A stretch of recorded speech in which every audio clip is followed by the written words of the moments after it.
Salut, c'est Clément de Mouvement Conscient. Et là dans cette vidéo, j'ai envie de vous expliquer pourquoi beaucoup d'entre vous vous entraînez mal.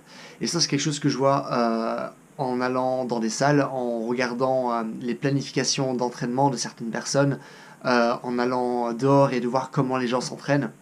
Et ce que je remarque, c'est qu'il y a à chaque fois toujours les mêmes erreurs encore et encore. Du coup, là, ce que je vais faire, c'est que je vais vous donner vraiment toutes les plus grandes erreurs que vous faites et qui, en fin de compte, fait que vous entraînez mal.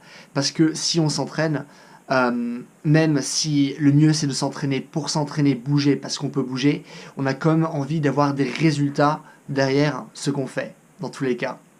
Du coup, si déjà là maintenant vous vous entraînez, alors autant avoir le plus de résultats par rapport à votre entraînement. Alors en fait, la première erreur que énormément de personnes font et que vous faites sûrement aussi, c'est que vous ne savez pas la différence entre intensité et travailler dur. Vous pouvez travailler dur, mais pourtant, votre travail n'est pas intense. Pourquoi? Parce que l'intensité, en fait, est déterminée par rapport au pourcentage de votre maximum. C'est-à-dire que je vais vous donner un exemple simple. Si vous soulevez 100 kg développé couché, si maintenant vous travaillez avec 90% de votre max, à ce moment-là, vous êtes dans l'intensité. Par contre, ce qui se passe, c'est que si vous êtes après plutôt dans l'endurance et vous travaillez genre par exemple avec 40%, certes vous allez travailler dur, certes vous allez suer et vous dites «Ah, mon entraînement était bien », mais par rapport à la charge d'entraînement qu'il y avait réellement, eh ben, vous n'allez pas gagner beaucoup de résultats. À part bien sûr si là maintenant vous le focus, ça va être l'endurance. Mais ce que je veux dire par là, c'est que lorsque vous allez travailler avec intensité, la récupération va être grande. C'est-à-dire que la récupération va être d'au moins 3, 5 minutes, 10 minutes entre vos différents exercices. Pourquoi? Parce que pour travailler à 90%, pour travailler avec grande intensité, il faut de la récupération. Et ça ne veut pas dire que maintenant vous avez la flemme et c'est pour ça que vous faites de si grandes pauses. Non, c'est que vous avez besoin de ces pauses pour vraiment travailler avec intensité par la suite. Sauf que ce qui se passe, c'est qu'on a tendance à dire «Ah mais putain, là je fais rien, il faut que je fasse quelque chose». Et du coup on n'a pas assez de récup, et du coup vous avez l'impression de travailler dur, mais vous n'avez pas eu assez de récup. Vous n'étiez pas à 90%, vous étiez peut-être à 80%. Et du coup finalement, votre entraînement, est-ce qu'on a réellement quelque chose à faire par rapport aux résultats que vous auriez pu avoir après? Non, vous allez avoir des résultats qui sont beaucoup plus mauvais. Tout simplement parce que vous n'avez pas voulu attendre encore 1 ou 2 minutes pour pouvoir réellement travailler avec intensité par la suite. Donc ça, c'est une première erreur. Une deuxième erreur, c'est que vous prenez la solution la plus simple. C'est-à-dire, si vous travaillez maintenant dans une salle, eh ben les gens vont préférer prendre les machines. Pourquoi? Parce que les machines, c'est beaucoup plus simple que maintenant de prendre une barre et de rajouter maintenant beaucoup plus de contraintes en faisant travailler nos muscles stabilisateurs. Ok?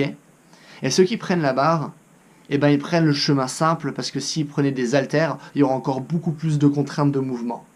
Et ceux qui prennent des haltères prennent aussi le chemin simple par rapport à ceux qui vont prendre maintenant des anneaux, une corde, ce genre de choses. Ok? Du coup, lorsque vous utilisez un matériel, posez-vous la question pourquoi je l'utilise? Est-ce que maintenant, en travaillant avec une machine, j'aurai autant de résultats qu'avec une barre, ou qu'avec des haltères, ou qu'avec des anneaux, ou qu'avec une corde, etc. Posez-vous ces questions. Mais généralement, c'est «Ah, je vais prendre la machine». Ok?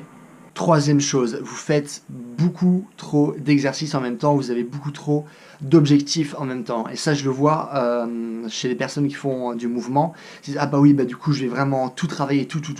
Du coup, j'ai cet objectif, etc.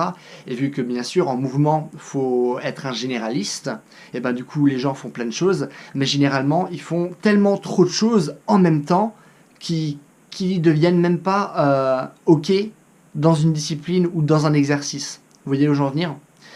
Et par exemple, je vais vous donner un exemple concret. Par exemple, il y a des gens qui ont comme objectif de faire des muscle-up et d'augmenter leur nombre max de tractions.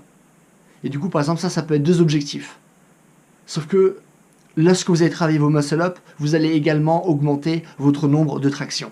Du coup, retirez votre objectif de traction, faites plus de muscle-up pour augmenter aussi plus votre nombre de tractions, et comme ça, vous avez un objectif en moins, vous avez une pierre deux coups. Maintenant, vous pouvez prendre quelque chose d'autre en plus. Travailler, faire un travail d'équilibre, par exemple. Mais du coup, arrêtez de vouloir jongler trop de balles en même temps. Maintenant, un quatrième point, qui est aussi très important, c'est que beaucoup de gens n'ont pas vraiment de standard pour leur mouvement. C'est ah ben je monte avec la barre, je touche pas vraiment par exemple avec mes pecs. Ou je fais des tractions en supination, je descends, j'essaie de descendre complètement, mais finalement mes bras sont encore pliés. Et après les gens disent ah non mais tu sais c'est vraiment mon max anatomique, je peux pas plus, du coup je touche les tractions comme ça. Non, c'est pas ton max anatomique, c'est que malheureusement en fait pour cet exercice, tu manques cruellement de mobilité. Du coup, ayez plus de standards. Vraiment, regardez ce que vous faites. Filmez-vous, analysez ce que vous faites et dites-vous, ok, est-ce que ce que je dis, que je fais, représente réellement la réalité? Est-ce que mon mouvement, il est réellement bon à ce moment-là? Est-ce que je suis vraiment dans une mobilité absolue, oui ou non? Posez-vous des questions par rapport à ça, critiquez-vous. La dernière chose qui est très importante, ça va être la planification. Parce que pas beaucoup de gens planifient leur entraînement et comprennent comment différentes qualités physiques vont travailler avec différentes qualités physiques. Et ce qui se passe, c'est que les gens font encore et encore et encore la même chose. Ils se disent, mais de toute façon, si je travaille encore et encore sur les choses, je vais progresser. Non, pas forcément. Vous allez sûrement, soit vous allez rester là où vous êtes, vous allez peut-être un peu progresser, ou vous allez peut-être même un peu régresser à force de faire toujours la même chose. Mais du coup, lorsque vous entraînez, entraînez-vous de façon consciente. Qu'est-ce que je suis en train de faire? Qu'est-ce que je suis en train de travailler là?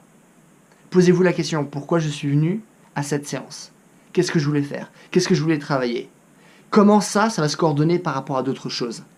Planifiez tout ce que vous faites. Une fois que vous planifiez, que vous êtes conscient dans votre manière de faire des mouvements, et bien à ce moment-là, vous avez une raison de les faire, vous savez pourquoi vous faites les choses. Lorsque vous savez pourquoi vous faites ce que vous faites, à ce moment-là, vous travaillez bien. Mais le but, c'est toujours d'être conscient dans ce que vous faites. Donc voilà, j'espère que cette vidéo vous a plu. C'était un peu une petite vidéo, mais je pense que les informations restent très importantes dans la manière dont on construit nos entraînements. Surtout que c'est des erreurs que je vois encore et encore. Donc voilà, si vous avez des questions, des choses que vous ne comprenez pas, posez-moi tout dans les commentaires. Je réponds à tout. N'hésitez pas à aimer cette vidéo, n'hésitez pas à vous abonner aussi si ce n'est pas déjà fait. Vous pouvez aussi aller voir ma page Facebook et si vous voulez du coaching, n'hésitez pas à aller sur mon site. Donc voilà, en attendant, passez une bonne journée. Bye.